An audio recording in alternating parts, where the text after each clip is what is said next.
Hey everyone, my name is Emma and welcome back to Emma's Story Central, your center for all the best stories on Reddit. Am I the idiot for despising my mentally handicapped sister? The title makes me sound horrible, but hear me out. My sister is severely autistic.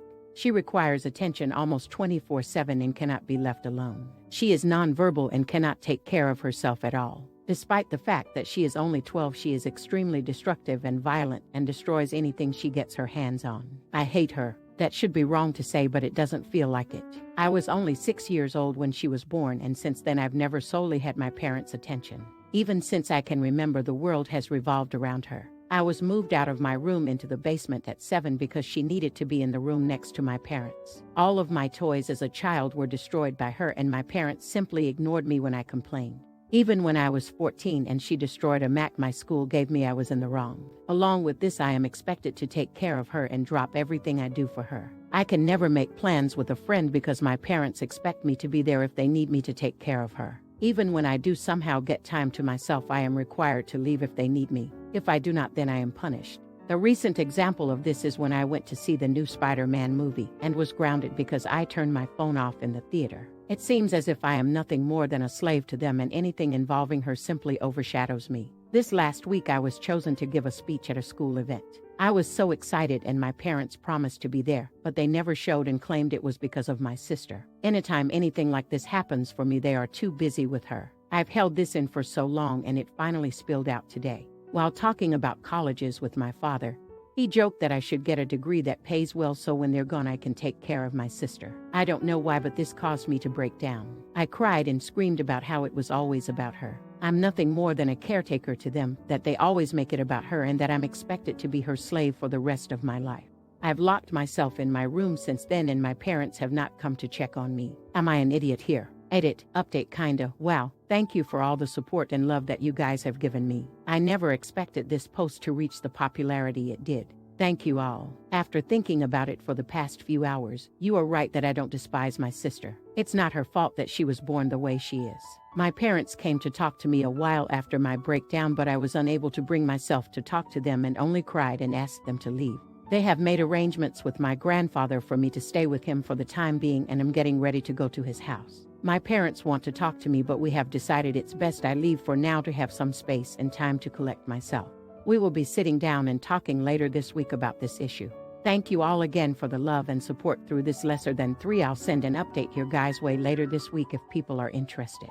Not the idiot. These are perfectly legitimate and understandable feelings. You have done nothing to sign up for taking care of another human being. It's not like she's your kid, and that was wrong of your dad to joke about, because it sounds like he probably is really thinking along those lines. Be honest with your parents about how you feel. Make clear that it's insane that you're expected to be a full-time babysitter, grounded for no phone in a theater. That's freaking bullshit. Not the idiot. My parents have become caretakers for my autistic cousin whose parents are both deceased. Same level of assistance required, as he is nonverbal and cannot do anything for himself.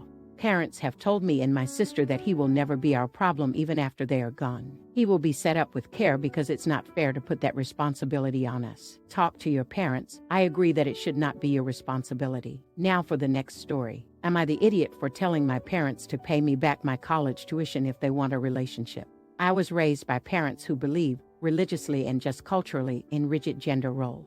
Dad should work, mom should stay home with the kids. I'm the only girl and have 3 brothers. Because of their expectation I'd stay home with kids, they never valued my education, educational achievements, or emphasized things beyond domestic skills. I'm the second youngest. By the time I was in high school, my 2 older brothers had gone to the college of their choice, with my parents fully covering tuition, books, an off-campus apartment, and other living expenses. They eventually did the same for my younger brother. I was told I wasn't allowed to apply for college. I did so in secret and got accepted with a partial scholarship. I didn't tell them I was moving out until a week before I left, with essentially nothing but what a few friends gave to me that their parents bought them for college. I took engineering and had to work, take on debt, and struggle. My parents and I have barely spoken for years. I'm married now and expecting our first child, and they asked to meet up. We met at a park, and they said they were sorry if they caused me pain but would like a relationship now. I asked them specifically what they were sorry for. They wouldn't elaborate and just said they wanted to move forward. I said that wasn't sufficient. In the end, I said they could prove they were sorry by forwarding me the $100 my degree and college expenses were, just like they did for my brothers. My mom burst into tears. My dad said I wasn't being serious and I just left. Since then, I've been getting calls from my brothers telling me I'm being immature and hurtful. I don't think so at all. Not the idiot. Hi from another engineer from a family filled with rage that she has all the talent that the boy was never up to. As far as I can see, your answer to them was perfect. It was very fair, and if they have fixed their appalling bigotry issues, they would be falling all over themselves begging you to take the money. Since they clearly have not fixed their bigotry, you don't want them around your child. Never, ever poison children by allowing bigots in their presence. No exceptions. That includes your bigoted brothers. Not the idiot. That's a generic sorry you're upset non-apology. They are just around now because they want to influence the baby. The $100K ask is fair if they have the means to pay it. Not the idiot. Your parents unfortunately can't prove that they're sorry because they aren't. Tell your brothers you know what else is immature and hurtful. Sexism, parental neglect, and forcing your child into debt. Now for the next story. Am I the idiot for switching to regular milk to prove my lactose-intolerant roommate keeps stealing from me? Me and 2 other guys share an apartment together and we split all the bills. The only thing we don't split cost on is groceries. Everyone's in charge of buying their own food and we don't touch whatever doesn't belong to us in the fridge. We put our names on everything so no one gets mixed up. This issue has been going on for almost a year and I'm sick of it. One of my roommates, R, keeps stealing my food. I get home from work and containers with my leftovers are sometimes missing. They have my name written on it, or my stuff finishes too quickly. My gallon of milk, for example. I buy almond milk because I like the taste. But it seems to finish after a week even though I've only drank once or twice. I confronted R about this lots of times and that's caused a lot of arguments. He outright denies it and tells me I'm crazy even though it's so obvious. My other roommate and I carpool together because we both work the same early morning shifts around the same area, so I know it's not him. It's always after we get back home and R's already left for work that I notice my food's gone. My roommates also had a similar problem but not as often as I do. I'm guessing because R doesn't like what he buys. The funny thing is R buys a lot for himself and is even more stingy about his food. He will literally point out what's his when he comes back from grocery shopping and tell us not to touch it. Last week, my milk was nearly empty again and I got fed up. I went to the liquor store and bought regular dairy milk. I drank what was left of my almond milk and refilled the gallon with the one I bought. This was to prove R is the one stealing since he's lactose intolerant. The next day, Saturday, we get back from work and R is pissed. He yelled at me that he was stuck in the bathroom for 40 minutes with diarrhea because of my milk. He was using it to make a shake.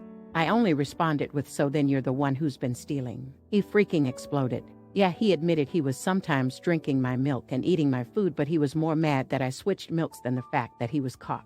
I told him I wouldn't have done that if he'd just stopped taking my stuff from the fridge or at least told the truth instead of trying to make it seem like I was making it up. My roommate backed me up and thought it was kind of funny he got payback for stealing from us. It's a little tense and my roommate told me R is trying to convince him to agree to kick me out. Little does he know we're both looking to move somewhere else together cause we are sick of his shot. I told some buddies what happened and a few think I was an idiot for that. I feel like I'm not in the wrong here. He was taking my food and not even owning up to it and I wanted to prove it. Does that make me an idiot? Not the idiot. It's your food. You could have put your medicine in it or even your pet's medication in it. You could have put a laxative in it or even syrup of Ipecac. And I would still say, not the idiot. When people steal food, lie about it and don't replace it, they reap what they sow. Food is expensive, especially milk substitutes. Without replacing the food, he was essentially stealing money from your wallet. Not the idiot. I read a story from a manager where something similar occurred. Opus liked spicy food and the food thief ate it, then reported Opus to HR for trying to poison him. Eventually, Opus got fired after HR agreed with the food thief. Opus got a lawyer and a story came out that HR and a food thief were in a relationship. Company owner fired both offenders and hired Opus back with increased pay. Dude sucks for stealing your food and I would have done the same thing.